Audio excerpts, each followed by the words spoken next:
মান্নান উচ্চ বিদ্যালয়ে দীর্ঘ 14টি বছর পূর্বে ওই বিদ্যালয়ে প্রধান শিক্ষক হিসেবে যোগদান করেছিলাম। ওই স্কুলে 5 ক্লাসের ছাত্র ছিল 71 জন। আমি জানতাম না। আমি পানাঙ্গুলা উচ্চ বিদ্যালয়ের সরকারি প্রধান শিক্ষক ছিলাম দীর্ঘ 13 বছর। সেই স্কুলের ছাত্রছাত্রী ছিল 600-700 তৎকালীন সময়। আমি সেখান থেকে উৎসাহবশত প্রধান শিক্ষক হব বলে এই বিদ্যালয়ে প্রধান শিক্ষক হিসেবে আবেদন করি, কিন্তু ম্যানেজিং কমিটি এবং এলাকাবাসী কেউ বুঝতে দেয়নি এবং জানতেও দেয় নাই যে এই বিদ্যালয়ের ছাত্র সংখ্যা এত নগণ্য।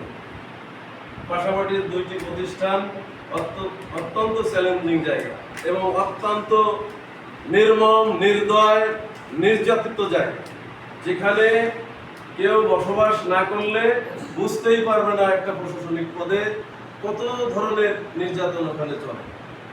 তাই আজকে আপনাদের কাছে আসতে পেরেছি। শুধু বলি, সেই নড়াইল এম এ মান্নান উচ্চ বিদ্যালয়ের ছাত্র 71 থেকে এখন 49 ছিলেন।